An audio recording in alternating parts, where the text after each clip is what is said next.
Yo, what is going on, homies? It's your boy StumpD back from the OPTC video, and in today's video, we're diving back into the 10-star against Alba for this month's Kizuna, and in today's video, we're not using any of the New Year's Legends, nor are we using any of the new Kizuna batch at all. So if you enjoy the content, belt the like button, hit the subscribe button, do all that good stuff, and before we dive in, I do want to give a huge shout out to the Twitter for the infographic provided. There is a lot going on for this particular 10-star, and I'm not going to break it down completely, because, there's a lot going on.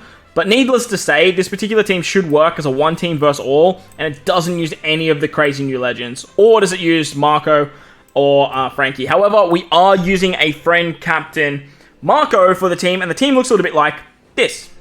So as mentioned, this is a one team versus all, so don't be discouraged if you can't put it together. I'm going to be doing a lot more content with no Marco friend captains, big damage teams for 10-star, and then we're going to be looking at doing the super boss as well. It's just a lot to do right now, and hopefully we can get around to it all, but if not, hopefully these teams, all these ideas help you guys out. So the team is led by Yamato. She is great at removing despair, not only on the quick variation, but on the strength variation. Her captain ability can just get around despair very, very nicely, very reminiscent to Roger and Odin, and it works a treat. Now, on the quick variation, on stage 2, you get 5 turns of attack down and 2 turns of threshold.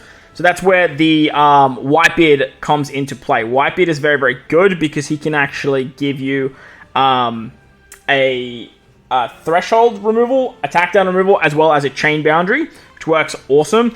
And then you can actually just bypass that particular stage nice and simply. There is going to be 150,000 death damage, so utilizing the versatility of Verse Yamato is great. She gets all of her cooldown, she gets her versatility, it works very, very nicely. I believe you get unfavorable orbs on this particular stage, but what you can actually do is you can actually switch with Vivi Rebecca, and that's going to rotate some of those nasty orbs into matching, which works very, very nicely. Vivi Rebecca are great because they start as a strength striker, so they get boosted across the board, and they're going to help us out on the next variation as well. On the final stage, you have an orb boost with your Marco friend captain, but you can also use the super swap with Luffy and Ace. Using Luffy and Ace is going to give you a higher orb boost as well. It's going to rotate all of your orbs, so just be mindful of that. And but then when you use Yamato, you're going to get a full board of Wano and Tandem orbs anyway. So that way you have an attack boost and an orb boost there. Vivi Rebecca are going to be your color affinity booster, as you have pretty much all strikers except for Zoro and Luffy Ace on this particular team. They're basically just going to buff the damage of mainly the Marco that's hitting last. That's where the color affinity kind of comes in. But they also remove defense up completely, which is great for some of the other stages. Zoro, when your captain has a tandem orb, can give you some nice chain shenanigans, and that works out very, very nicely. You can actually use the Shark Superb for more damage on this team as well, or just use your highest damage ship. I just include the Whale Sharks just because it's a nice staple ship for this particular fight. But moving on to the second fight against Strength, again, using Yamato as captain is great because you can get around the damage reduction. She also gives you that damage reduction buff, and then Marco with his 90%. It's a lot of extra damage, man. On the second stage, you are going to get binded on your captains, plus there is a resilience. So utilizing Luffy and Ace here is great, because using Luffy and Ace is going to remove the binds.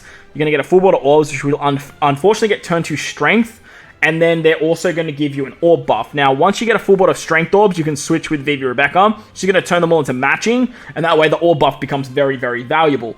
The burn is going to get through the resilience, and that way you can move on to the final stage. On the final stage, Vivi Rebecca are going to take care of the what's it called? They're going to take care of the defense up, and then Whitebeard's a chain boundary. You have chain shenanigans with Zoro, and then Marco's going to be your orb boost for this time. Like I said, Marco's going to give you a 90% damage reduction, which Yamato's actually going to turn into a nice chunky attack boost. So that works really, really nicely. Unfortunately, the team doesn't have stuff like Rush, doesn't have stuff like Final Tap. You're kind of using a pseudo Final Tap with Marco, and using the Super Tandem of Yamato to just maximize that damage output, thanks to using Luffy and using Zoro on this particular team. On the final stage against Dex, the Dex variation, on stage 2, there's a 95% HP cut, a 10,000 burn, and then there's damage reduction. Now, I'm unsure what this burn looks like, so just be very, very careful, because to get around the damage reduction for this variation, you are basically relying on using the Friend Captain Marco. The Friend Captain Marco is going to remove the damage reduction. He's going to give you an orb buff as well, which can work very, very nicely. And then you can move on to the final stage. On the final stage, you need to remove defense up, which is where Vivi Rebecca comes into play. You have a chain boundary with the super swap of Ace and Luffy. You can use their special to give yourself an orb buff. You're not going to get the conditional from them, which is great because Yamato's not a strength or dex character. And then to get around the resilience, we're using the Momo support on Yamato. So that works out very, very nicely because she's an attack booster. She's going to give yourself Wano Orbs on the left. She's going to give you Tandem Orbs on the right. Odin's going to give us a Wano Orb on Whitebeard. And then you're going to have all those chain shenanigans thanks to Zoro and what he's producing there. So very, very nice stuff from this particular team. It should work for quite a while. You are going to be below a certain attack. Your attack can get lowered if you're below a certain chain for this variation too. So just be careful if you are switching with Vivi Rebecca and what you're doing there. You're going to be at quite low HP as well. And if that burn is that new super burn mechanic, you are going to have to look at a way of just utilizing your great hits rather than perfects to do damage. And that could be a huge problem. Could be a really, really, really big problem if I'm completely honest with you. But we're uncertain sort of what that looks like. Zoro also removed stun on the previous stage that I totally forgot about. But that's the one team versus all. Hopefully it works for a long time. And I will be doing some testing on it when we actually get the content released. But if you enjoyed the video, make sure to bell the like button, hit the subscribe button, do all that good stuff. If you have any ideas or let me know what you guys are using down below, share the love and help everyone out. While you're down there though, belt the notification button because we're going to be putting out a lot of content. But most importantly, wherever you guys are in this beautiful world, please remember to enjoy the rest of your day. As always, homies, thank you all for watching and I'll catch you all in the next one.